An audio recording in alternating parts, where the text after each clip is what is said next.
10s. This is a lesson on addition and subtraction of fractions. So when you are doing these fractions, the first thing that you must do, you must factorize. But mainly we are concentrating on the denominator, so we must try and factorize the denominator.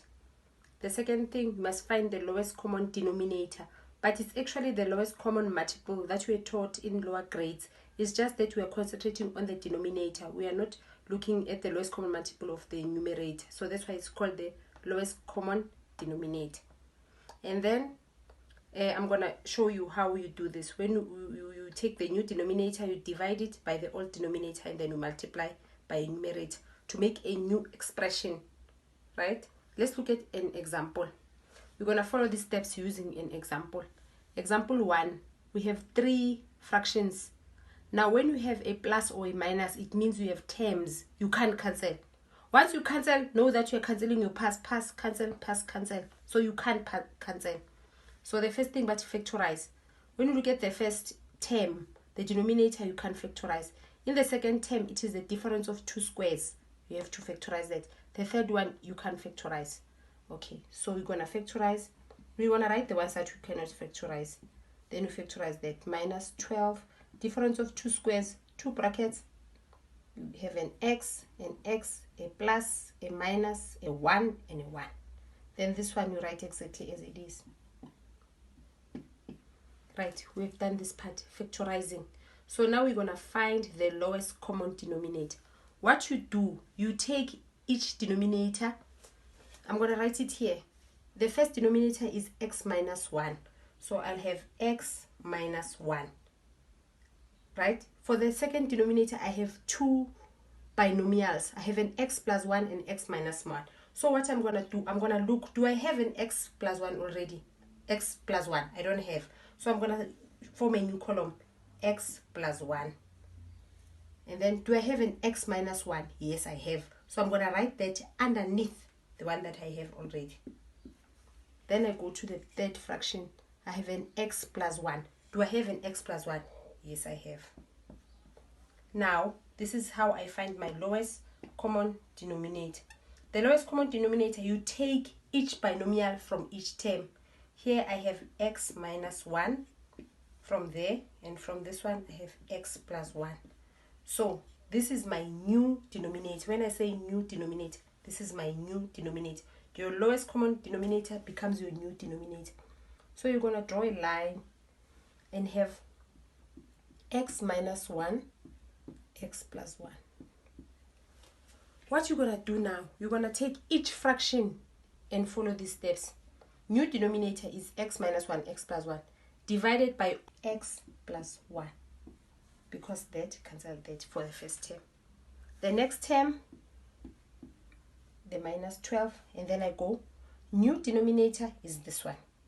Old denominator is that one. So that will cancel that, that will cancel that. I'll be left only with a 12. Then I write the minus 6. New denominator is this one.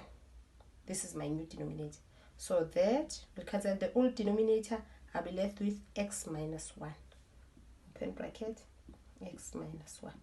So this is my new expression. Please, grade 10s, you have to watch video on how you find the product. Because now we're going to find the product. X times x is going to give us x squared. X times 1 is going to give us x. The minus 12 is all by itself. Minus 6 times minus x is minus 6x. Negative times negative, positive. 6 times 1, 6. Don't forget that this was a fraction. So I'm going to keep my... I'm not going to solve this part. I'm going to leave it like that. And then find common factors. I only have x squared. I don't have anything else. Then that and that will give me minus 5x. And then 12 and 6 will give you minus 6 divided by x minus 1, x plus 1. Now when you look at this one, you have a trinomial. So I'm going to factorize the trinomial. Also, there's a video for that, so I don't expect you to get it wrong.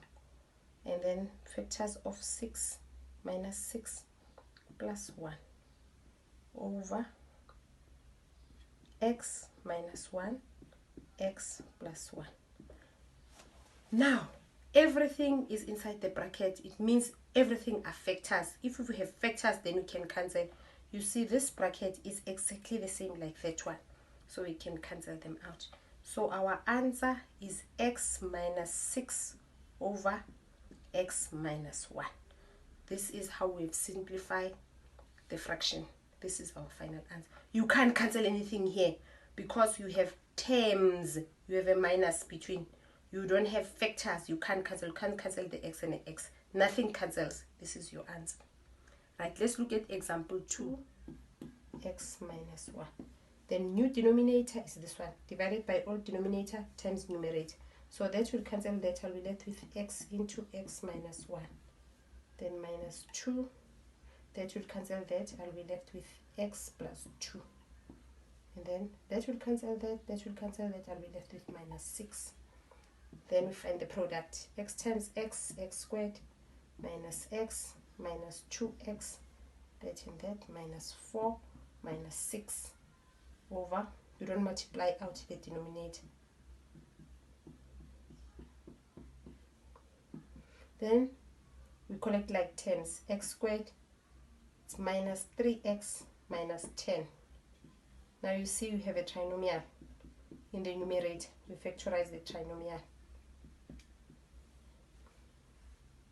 Factorize trinomial. It's x and x. We find factors of 10 that when we subtract them, they'll give us negative 5. We subtract because of the negative. So it's minus 5. The 5 is minus because we take the sign of the bigger number. The middle term take the sign. Then it's plus 2. Then we have x plus 2, x minus 1. Now we have factors. Everything is inside bracket. You can cancel. That will cancel that. Then we're left with x minus 5 over x minus 1. We can't cancel because now we have terms. This is the end of our lesson. Please practice. Thank you for watching.